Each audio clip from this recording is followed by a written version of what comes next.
So as you can see, this is an exciting time for collaborations in a whole bunch of different ways. And I'm really thrilled to give a very short introduction so that we can get into the details here of Andrew and Marian, our next speakers. As Andy said, Marian is a professor in the fields of industrial ecology and industrial symbiosis and one of the founders of those areas and the immediate past president of the International Society for Industrial Ecology, doing amazing work in China, India, the Caribbean, the US, and lots of other places. So she'll bring her researcher and engaged researcher perspective to this question of what are the new forms of collaborations, what new principles around those. Andrew Winston, I will plug his book, but we've already bought them, so please take them, is an incredibly thoughtful analyst and insightful commentator and advisor around how companies are dealing with these new pressures around sustainability, both from a risk management point of view and from an opportunities point of view. So with that, I will actually be unlike most faculty members and stop speaking and let them go.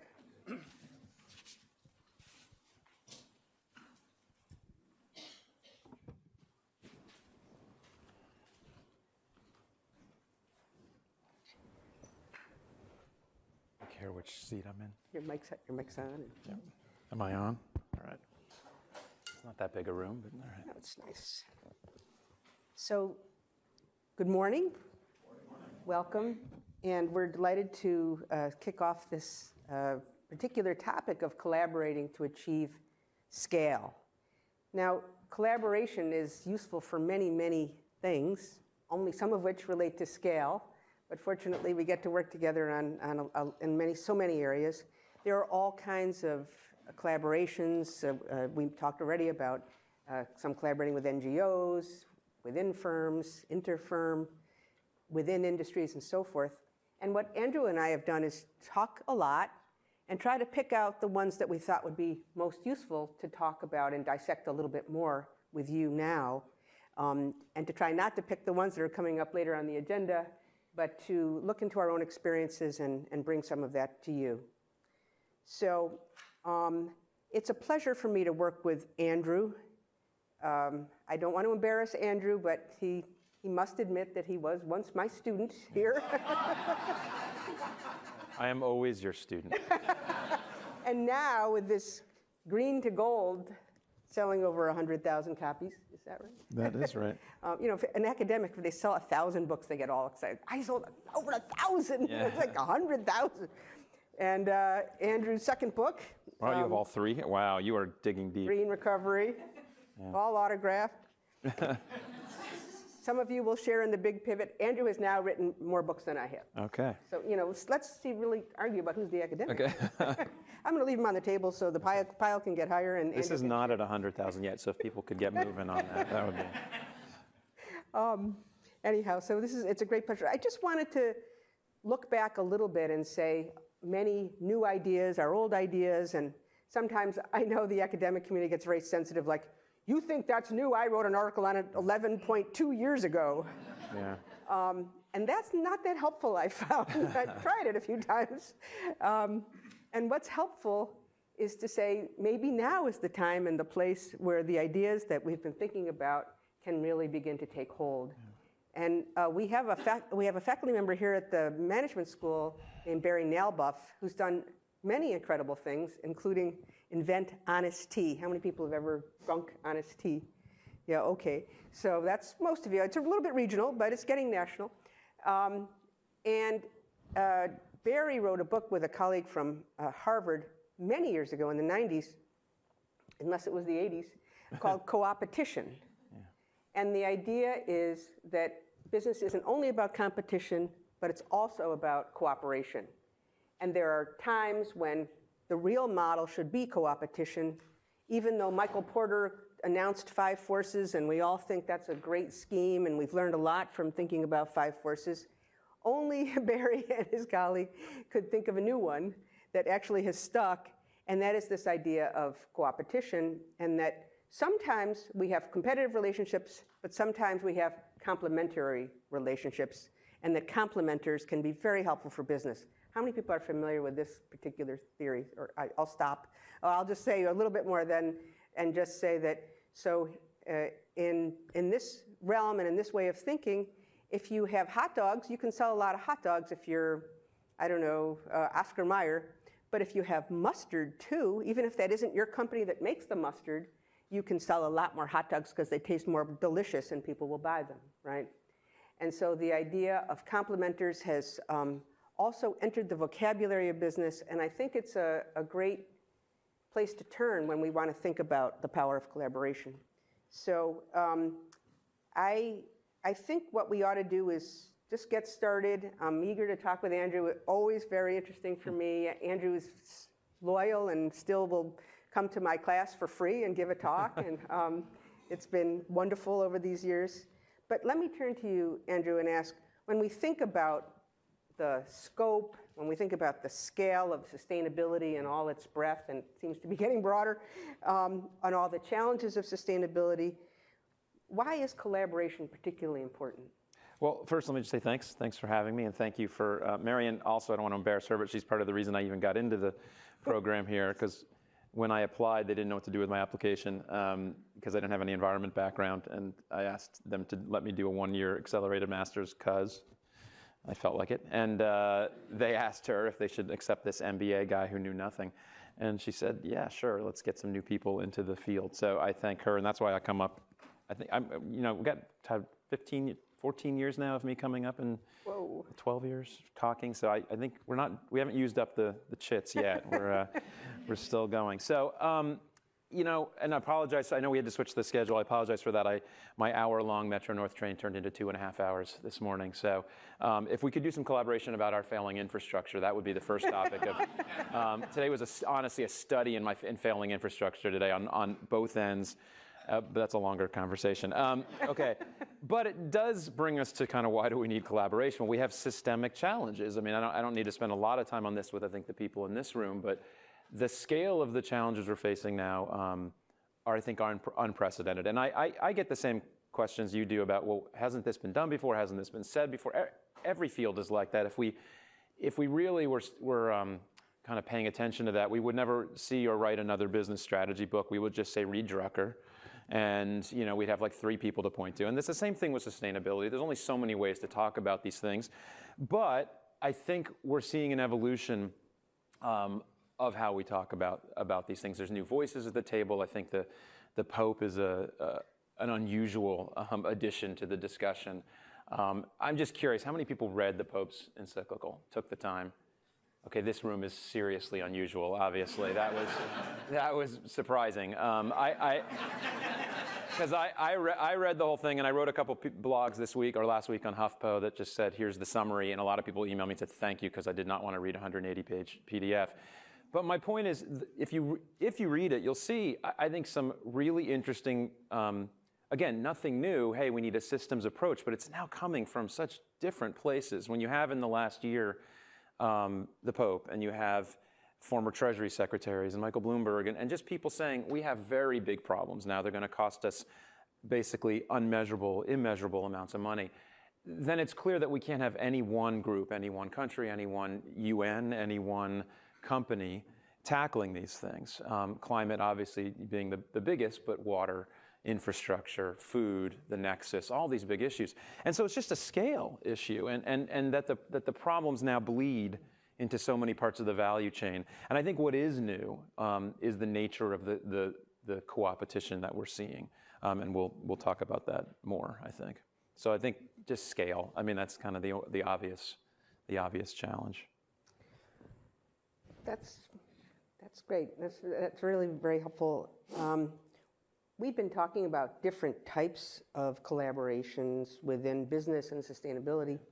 And I wanted to get us going on that because I think that will be very helpful to the audience. And with any luck, we'll close halfway through and we'll ask the audience to share their own experiences, and that's our plan.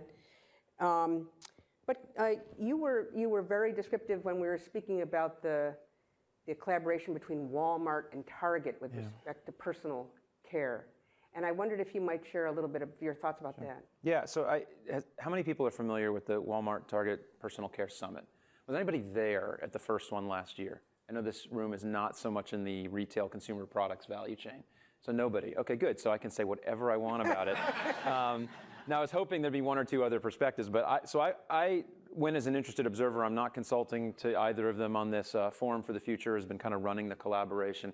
So, and I have some examples in the book of collaboration, and that's why Stuart asked me to come and speak. But this is kind of the one that happened since the book, and I think is one of the most interesting that I've seen.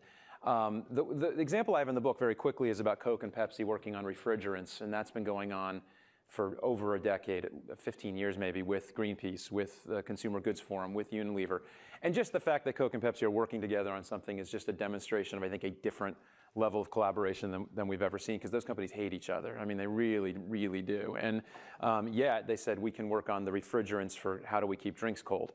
I think Walmart and Target, maybe not quite as much animosity, but close. And so I think it's unusual to see them come together. And what they did was call for a meeting of their value chain.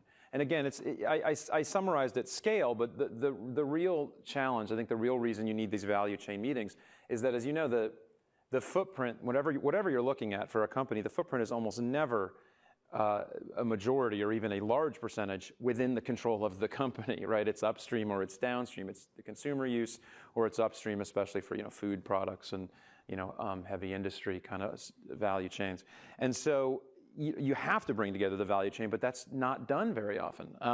So Walmart and Target called together the biggest consumer products companies, so Unilever, P&G, and others were in the room, the 4 or 5 biggest chemical companies, I think a couple are represented here, and the 2 or 3 biggest, as in only, fragrance and flavor companies. So you had the value chain to say, and the topic was, how do we make personal care products more sustainable? Now, there were a couple really interesting things about this meeting for me. One was, when it kicked off, it was last September in Chicago, and then there was a follow-up smaller meeting in Brooklyn that I went to a few months ago. When it kicked off, up on stage was obviously the CSOs and the sustainability people, but the head merchants. And that was kind of new to me. Usually these sustainability-related meetings are just the sustainability people. This was the merchant. This was the guys buying the stuff, and it was guys, saying to their biggest suppliers, who were then looking at their largest customers in front of them, saying, you need to make your products more sustainable, and we need more. And the other really interesting kind of news that started to come out at that meeting and came out kind of in much more detail at the Sustainable Brands Conference a few weeks ago was that Target has seen measurable increase in the demand for those products. So the draw was actually consumers, which was another new element that we have very rarely seen. So it was coming from the actual buyers. Now, what they did was say, we have to take the footprint down, and that includes what's in the stuff, the ingredients, the packaging, the whole footprint across the value chain. And they ended up with 3 streams of work that they're supposedly, not supposedly, but are starting to work on now. And they were around information sharing across the value chain, so that was kind of a good first step. A second was a real passion for me, which was kind of science-based or science agreement around what constitutes a more sustainable personal care product. That was a big one. But then the third one is the one that I find the most fascinating and the toughest to imagine how it works, which is basically group R&D. They agreed as a value chain that parabens, which are the preservatives we use so that personal care products don't go bad, otherwise we'd have to put them in the fridge, apparently, because they're like food in that way. The parabens are antibiotics. They are little creatures. I don't know what the right word is, but they kill little things. So they have danger for humans because they're I forget what the word is. Somebody knows the word, but they react with the human body. So we don't have another class of chemicals, and so the group came together, and the meeting I went to in Brooklyn was kind of a follow-up to say, how do we continue this work stream of group R&D? And I turned to one of the big chemical companies and said at the beginning, I don't think anybody's ever done this. And they said, oh, we do this all the time. And I said, well, what do you mean? And they talked about, I think, kind of one-off agreements between one chemical company and another. By the end of the day, that same person said to me, you're right, we've never done this before, which I thought was fascinating, because it was, how do you have the 5 biggest chemical companies and their customers and their customers' customers do R&D together? I honestly have no idea how that's going to work. How does it work information sharing-wise, IP-wise, antitrust and collusion-wise? There's all sorts of challenges there. But just the fact that we're asking those questions now, I think is new. I'm sure someone in the room, and there's academic studies that will point to something where someone tried to do something like this, but no one succeeded that I know of at this scale. So I'm just a supporter of this. I think it's very cool if they can make it work, and I think it's the kind of thing we need to talk about all day, right? How do you do that? So that was a lot of information, but I'm happy to talk about it at breaks about what I learned at the meeting. So there's a lot of important principles in this case that I just want to draw out a little bit. We see the cooperation across the supply chain and how effective that can be, how that can also bring in buying power. Andrew emphasized the R&D component, and this is a little tricky because companies can't collude by law. So what's the difference between getting together and setting prices and setting technologies together and what's happened with, for example, refrigerants between Coke and Pepsi and some of the parabens and so forth in the healthcare products? I think it's how many lawyers you bring to the room. I think that's the difference. Yeah, mine are more expensive than yours. Yeah. And so it brings up this important topic of pre-competitive research, right? Coke and Pepsi can talk about refrigerants because that is not core to their product. All these products need to be kept cold, right? And so where's the line between pre-competitive research and post-competitive research? Important questions, but and we will readily acknowledge that most R&D is competitive research, and so it's private and very key to the company's game plan. But the pre-competitive research is another channel that can be exploited, and I think is being exploited pretty well here. It seems like the government, Andrew, can play a lot of different roles. I can remember projects in the 80s and the 90s where the government would pay for the electronics industry to develop a roadmap and try to get to key endpoints that were agreed upon by the industry more quickly and more effectively. We can see that in many industries. And I wondered if you could comment more broadly on the role of government. Yeah. It seems in Europe that the government very frequently sponsors these industry types of collaborations. And yet government can be on all sides too. Yeah. So I forgot to mention before that I think the key question, as you said, is the pre-competitive is posing that question about what do we really compete on. And I think that opens up a lot more territory for companies than they realize, like refrigerants, because no one competes on how the drink is kept cold. No one's buying a soda for that reason. So I think the role of government is really complicated, and I can't say I'm as much an expert on that as I am kind of the private sector, but I think there's a couple key ways that the government can help with these things, and one is through just plain muscle and spending and kind of the size of the government. The GSA alone, obviously with whatever it is, $500 billion in purchasing, can set standards and say to an entire industry the way Coke and Pepsi did to their suppliers of refrigerants, this is what we now want. And this is going on all the time. It's been going on for years, but I think it's evolving and getting more teeth, especially as the executive branch realizes it isn't going to get help from the other branches, so it's just going to use things like purchasing. And I mean, the great example is that the federal government's carbon reduction target is actually in line with science at 40% reduction by 2025, even though the U.S. target they're bringing to Paris is 25% reduction, is the thing they think they can pass politically. The footprint of the GSA and of the government itself, they're setting a much more aggressive target and just saying to suppliers, you got to help us do that. So I think buying is one. I think setting standards, obviously, is another one, and that is both legal, like fuel efficiency standards, and kind of more informal. But I do think research is a huge role. When I look at this group R&D problem for, say, parabens, I'm sitting in that meeting thinking, wouldn't this be a great role for government to play, and or academia? I mean, usually those two combine for that kind of research, because why deal with all the challenge of which one of the chemical companies houses the research on classes of chemicals and just have it housed in a shared kind of safe space? Because a big issue is about information sharing, and there needs to be kind of a black box between some inputs and outputs of information, and the government seems like a great place for black boxes, frankly, since there's entire NSA black boxes out there. But we're in this incredible pendulum swing in this country away from trusting the government or believing in common good, common core action. And that's part of the reason I brought up the Pope earlier, was not just it's fascinating he wrote this, but the big theme of his piece is not climate change, it's actually common good. And I think he takes kind of head on the anti-common good action that is particularly virulent in the U.S., but is happening, all over. So I think there is a role for government to kind of play that R&D role. And we talked briefly about there's some history there good and bad, like the car industry got together with the government in the mid-90s to try to develop the PNGV, like new vehicle kind of thing.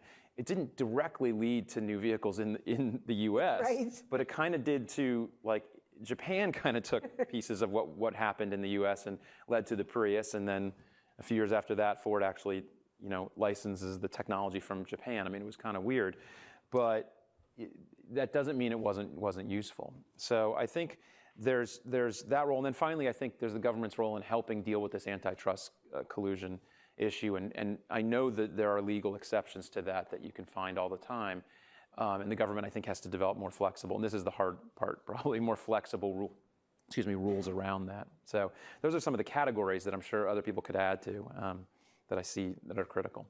So maybe we should switch. So we switch roles a little bit. All right, I'm ready. We're gonna hand off the mic, and I get to ask you a question about the area that you are. I think of you as the world expert on, and I think it's accurate. It's not just my mentor-mentoree relationship. So I think we've talked about some of the categories of companies working together. One of them is around very literal movement of goods and materials in what you have, I guess, helped pen as industrial symbiosis, and exchanging stuff is the kind of less technical term. How do you see that evolving? I mean, there's been these couple examples that I studied when I was in grad school from Denmark that have been out there as the models. Have we moved past kind of the few examples around the world of real sharing in a community? And how do you see the new discussion of circular economy, which may be not new at all, kind of playing into the discussion? Is circular just another word for things like byproduct synergy, or is there something else going on? Well, this is so appropriate to bring up at the U.S. Business Council, because in the U.S., I would say that the ones who are really carrying the charge forward on this kind of hidden flow, can companies, what are they doing with their byproducts, and is there something more constructive that can happen with their byproducts? Has really been led by Andy Mangan for as long as I can remember.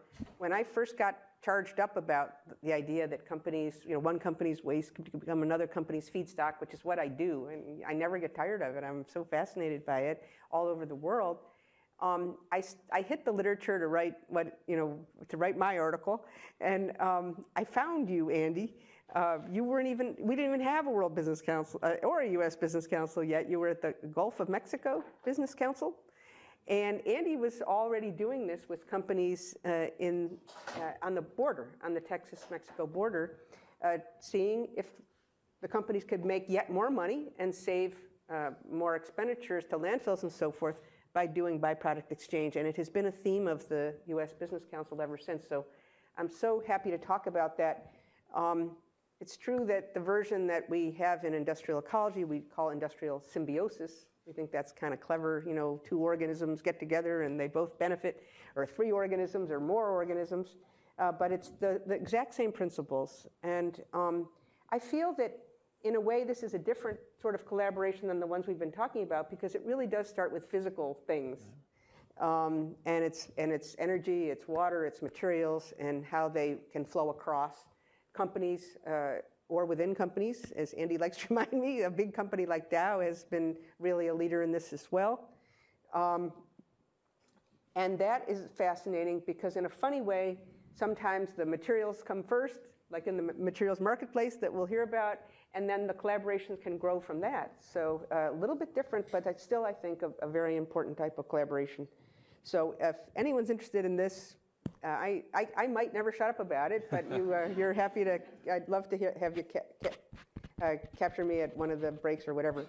So I think it's kind of important, though, to take on a little bit more on the collaboration principles side, because there is something else that is out there that has really almost looks like the government.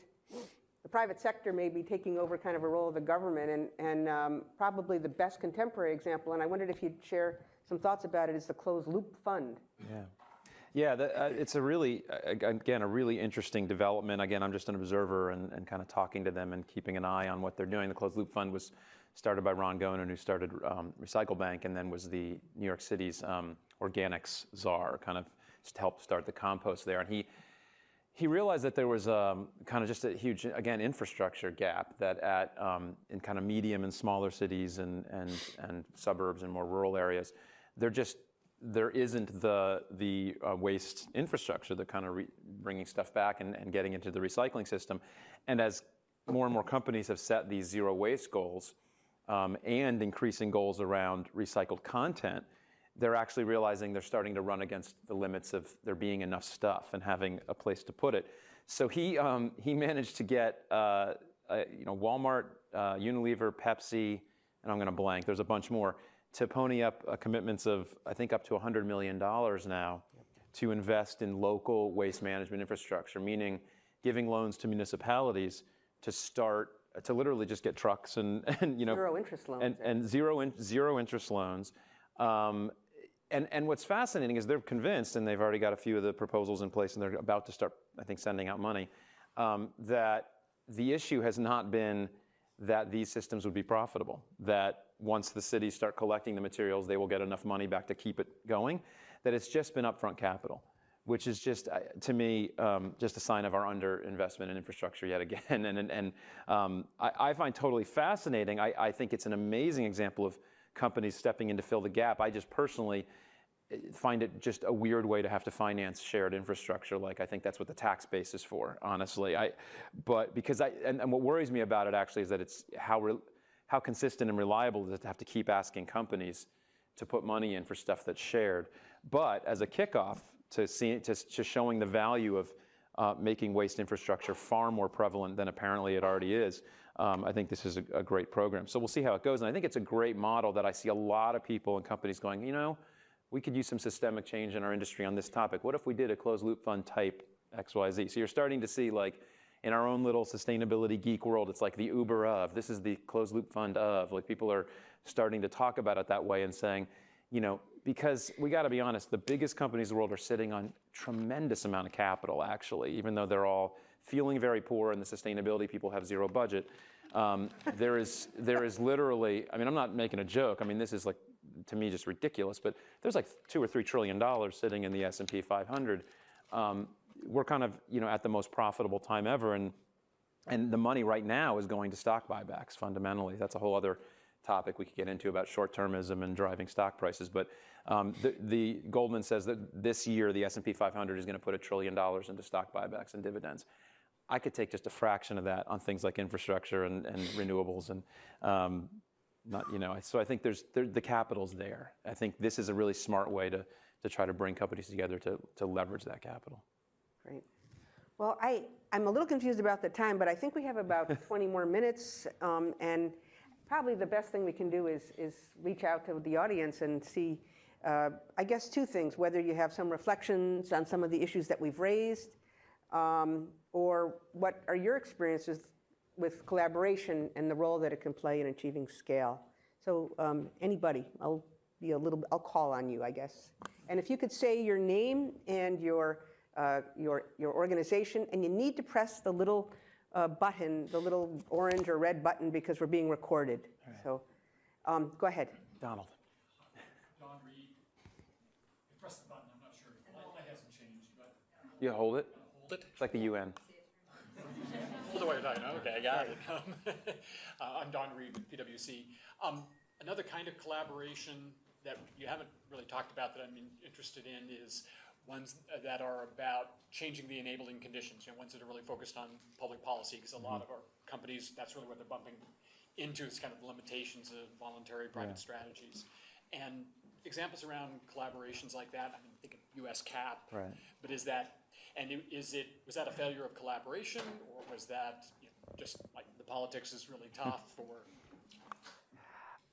That's look, we could dissect US CAP, and I guess I like to be positive and think about Ceres and BICEP and the kind of modern version of it that I think has got far more legs. There's a lot of reasons I think it failed. I think that was mainly politics and the lack of, honestly, the lack of belief literally from one party that there's a problem, right? So it's hard to get to policy. But I actually think there was some failure in US CAP as well, because there were some early signees or early companies to join that once things got to the brass tacks about, well, here's what it would look like if we started to put a price or a cap, they weren't as comfortable with it. It was kind of nice in theory, but then you got to, well, this would actually affect your products and affect your, and there were some that kind of pulled out. And I just think there was a little bit of a failure of admitting how big a deal it was to really go and talk about pricing carbon. But it's a fair point. I think we didn't talk about the policy thing. I guess, again, I don't spend a lot of time on policy, and I'm skeptical. I mean, I'm hopeful for Paris. I think you've got real business support for it now, and there's talk of businesses going to Paris for real. I haven't quite understood yet to go do what, because they're not technically invited to the conversation internally. So, and I think they're letting their preferences be known. We didn't mention at the beginning, one of the kind of groups that I'm involved in is RE100. That's related to the We Mean Business Coalition. And so this is kind of all in this ecosystem of companies coming together and saying, mention what it is. Yeah, RE100 is it's just a statement, agreement for companies to say we're gonna be 100% renewable energy by some date, which isn't good enough, but it's a start. And there's whole debates about what counts as 100. Do RECs, renewable energy credits, count or not? That's a long, painful topic. But it's part of the We Mean Business Coalition, which is a bunch of the biggest groups, including World Business Council and BSR and Ceres and other CDP, bringing companies together and saying let's at least have the same agenda, all these groups, and one of them is push for carbon legislation. So I hope that that's going to have a real input. And the World Bank gathered 1,000 company signatures last fall, and that matters. So I think there's real momentum now. I think it remains to be seen how much the companies coming together really affect policy. But there's people in the room who probably know far more about that. Bob Gettert, I'm representing the city of Austin Resource Recovery. And you bring up an interesting point on collaboration with local governments. And I might be the only representative here of local government. And there are challenges to collaboration. And I look back at my career, and the success is based on collaboration, as you speak. My failures are based on lack of collaboration. So, and I've got a lot of learned lessons there. So the collaboration is the right pathway. But in working in local government, state government, federal government, got federal government here, collaboration has its barriers. And my challenge is breaking down those barriers. I'm interested in your perspective on that. I'll give you some real quick scenarios. I'm working on zero waste economy in Austin, and I need the Central Texas economy. I'm trying to create that circular economy through Central Texas. I wanted to create an alliance with the county, Travis County, and the city. The lawyers, the county lawyers, the city lawyers, the attorney general of the state had to weigh in, and it took 2 years. And just a couple weeks ago, I now got an interlocal agreement with the county where we can share economic resources between the city and the county. It took 2 years to create that alliance and that collaboration. And we're just now beginning, but there are significant interlocal governmental barriers that prevent us from talking to each other and working together. And another example is the Closed Loop Fund. Wonderful example of business community stepping in, attempting to create capital for local governments where we struggled to raise capital. And you raised the question, why not the tax base? And our state attorney general is saying we cannot borrow from the Closed Loop Fund because it's not authorized by state law. So we're blocked from that capital fund. And as we try to develop a remanufacturing hub on an old landfill to bring in a circular economy, bring in manufacturing, I lack capital. And yet, through collaboration, I can only get that capital through collaboration, but I have those intergovernmental barriers. And this may not be fully answered today, but I really appreciate your message on collaboration, and I'm wondering how we can introduce collaboration into the governmental world. Does anybody have an easier Are there? question? I was going to ask. I was going to face this one and say. I'll take a shot too, No, but well, hold go on. ahead. But does someone else have an intergovernmental collaboration story? And I want to repeat something I said in the very beginning. Not all collaboration is about scaling up. I see that yours is, Bob, in a sense, because if you had that data over the long term, you'd know who to go after and you'd know who to target. That's a many years hope wish. Yeah. And so we've talked about slightly shorter term things, and we're aware of that. And that's something that businesses can do that sometimes takes so many years, as we know in the government. But does someone else have another story about that, failures of collaboration? Everybody else succeeded in the room, Bob. Yeah. There's one up there. Someone yep. Please remember to say your name and. Yeah. Paul Lansberg with the Forest Products Association of Canada, and the story. Doesn't want to stay on? Gotta hold it. Gotta hold it. Hold it, yeah. So like Gary with the Forest Dialogue, we have embarked on changing the dynamic between the forest companies and the environmental community. And so we, for the long time, were in the war of the woods, so to speak, and for several decades. We realized leading to 2010 that talking with our critics is much better than yelling at each other. And so in 2010, we signed the Canadian Boreal Forest Agreement. So the boreal forest is the largest forest type in our country, almost goes coast to coast. The goals of the agreement are to improve the forest management practices, to go somewhat beyond sustainable forest management, to include more ecosystem-based thinking into it beyond what's already there. Forest or climate forest practices, and also protecting species at risk. In particular, woodland caribou, which is a species that inhabits the forest in many parts of the country. It's been very tough. I mean, we communicated the agreement that we would complete it more or less in 3 years. It's been 5, and we still have a lot of work ahead of us. I think it took a lot within the first year just to try and get beyond the mistrust among the parties, where we were talking in all the meetings, and we were still very positional. We weren't getting at really rolling up our sleeves and making a difference. The second year, we started to break down that mistrust barrier, and in the third year, we started making some progress. Fourth and fifth year, we've got pockets of progress, but one of the challenges is we still aren't making a whole lot of progress in agreeing how to communicate the real progress that we've been making. And the other complication, which gets back to some of the earlier comments and questions, is what about other parties? So we've been having a lot of discussions between the companies and the environmental community, but then we also have to engage the mainly provincial governments, because some of the things that we want to achieve relate to government policy, whether it be species at risk legislation or conservation, tenures, because we operate mostly in public land, forest land. And getting agreement with the government can be challenging at times. And then we have First Nations communities living in various lands, and some of those lands are treated, some are not.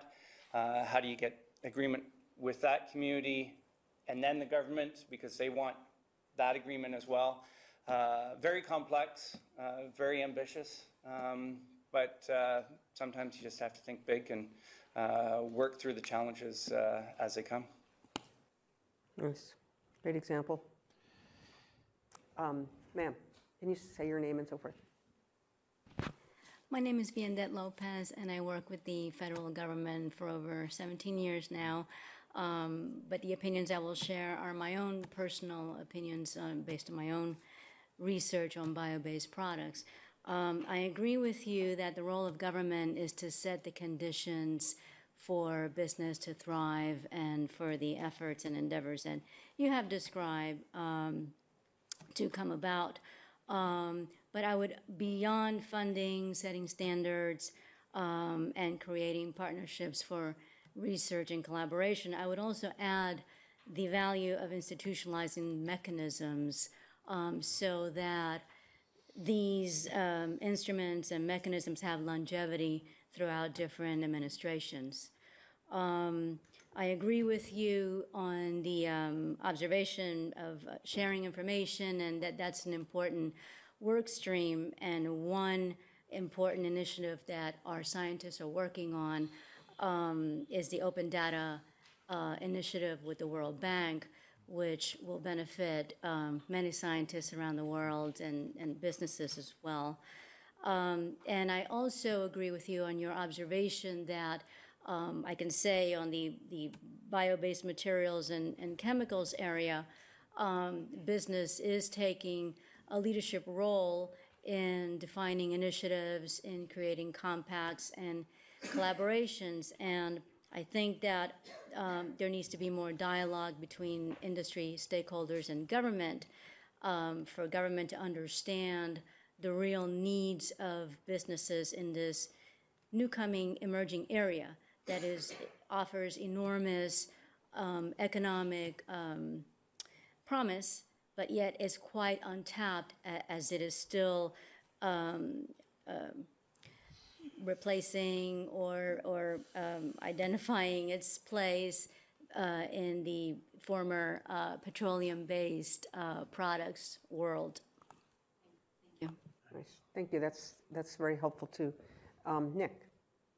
So Nick Schufro, also with PwC. I'm here. I'm working on a new initiative that's a couple of years old called the RAs Initiative, and it's focused on disaster risk reduction. And I'll speak a little bit about it later on today, but this is a collaboration that stems from 2005 in terms of history, and it's focused on disaster risk reduction, bringing different components of society, so public and private sector, academics, civil society, etc.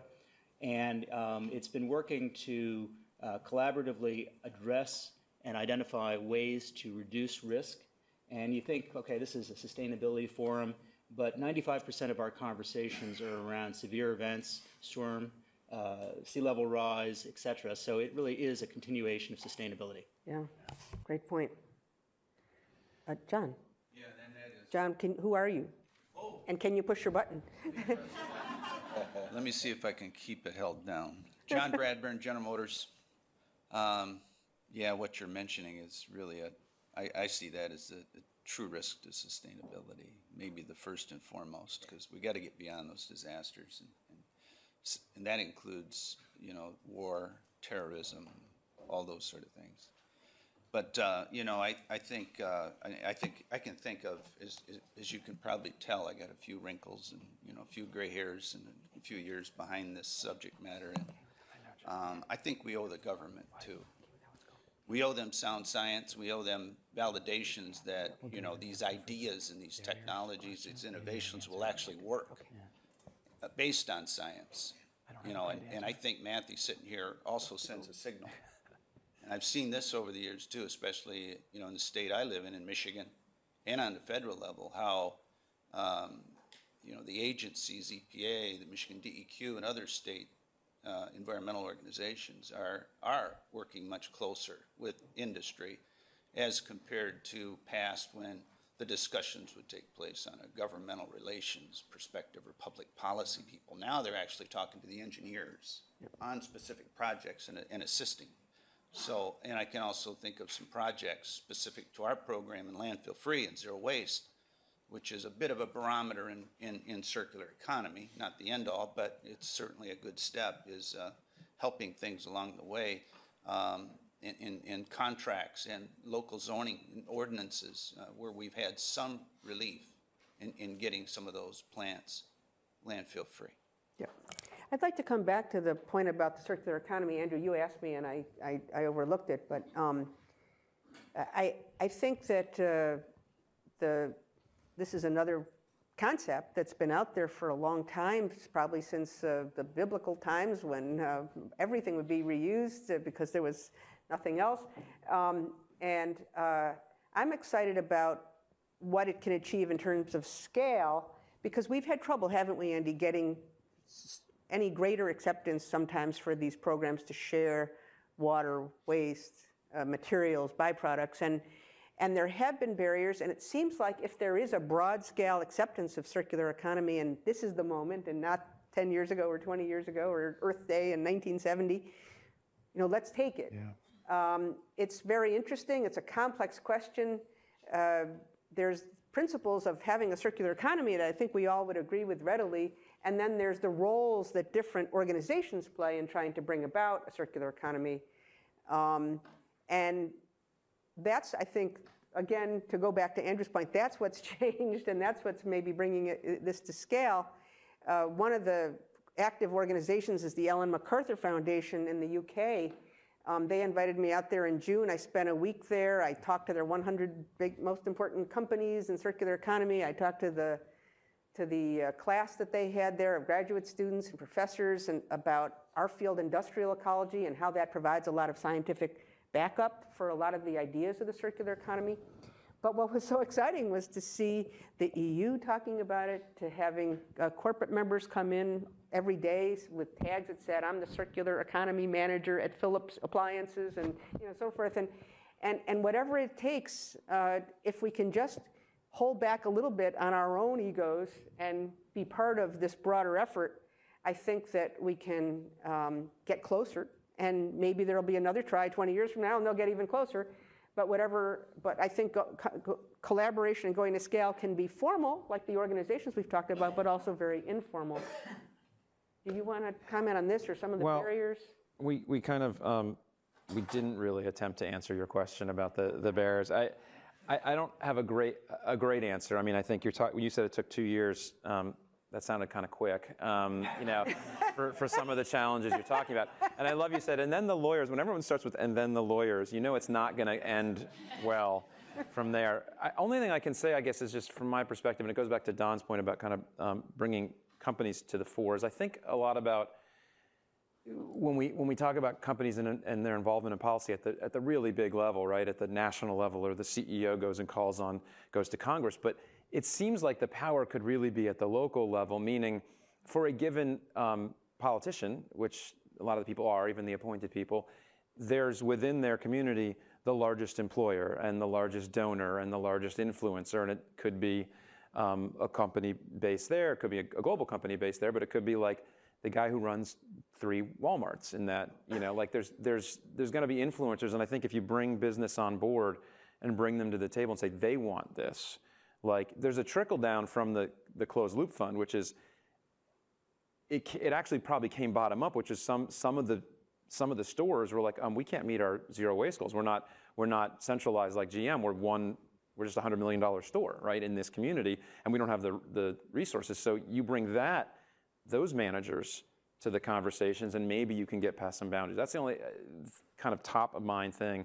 And I think it's about building that trust. We heard trust and all that stakeholder work that there's so much research on for so many years about bringing native communities, bringing people to the table. That is just really hard, tough, painful work, but it seems to be the only path, right? Is that everybody's kind of bought in and creates this set of solutions together. So I don't know if that's helpful. I think that's extremely helpful, and of note that John sent me a statement on GM's efforts towards zero waste. That was really helpful in talking to my city council on they zero need waste. to hear. They need to hear that big companies are behind this. Yeah, and I think this organization, these sets of organizations could help by creating some business cases that we could present to our local governments. Yeah. If we could present some fact sheets and show that a sustainable materials management philosophy works at the local level and business community supports it. And that would aid me in my work right there. Can I just mention, that's what we're going to do. And Alex, I think, is working on that, through Andy's team to actually talk about specific projects so that people can see them in real world. This is what's happening, and this is what actually happened, and these were the results. That's right. So we're getting to that point where we need to close soon. I wonder if we could take some brief comments and just get more on the floor, because this is the stuff that we'll be talking about over the next day and a half. Remember to say your name. Hi, I'm Deb Phyllis Ryba. I'm with Nestle Waters. And for many years, I think folks in the room know, we've been advocating for better recycling, and we're supporting it by incorporating recycled content into our packaging. So we are very interested in closing the loop. We just launched our first bottle in 100% recycled content.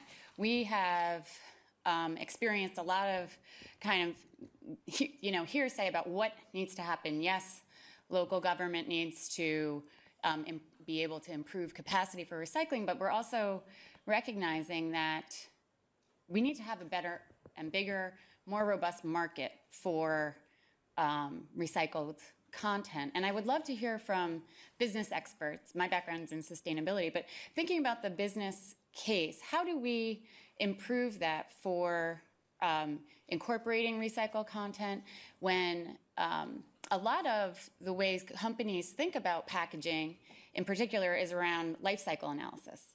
And right now, life cycle analysis is looking mostly at carbon, water, energy. We don't look at kind of the life cycle impact, what happens at end of life. So how can we better incorporate metrics, materials, and understanding into how we decide what our packaging material is going to be to foster closing the loop for packaging? I'll just say two quick things. That first of all, And I'm afraid we're going to have to end after that. So first of all, you're sustainability. You are a business expert, so you shouldn't say you're not a business expert. Sustainability is business. Let's be clear. I think we need, and this comes back to the whole collaboration point. We need systemic metrics, and that's really difficult. Like value, it isn't just the life cycle assessment of a packaging choice, right? It's the life cycle assessment of what that packaging is doing, and I think this really comes to the fore on something like food.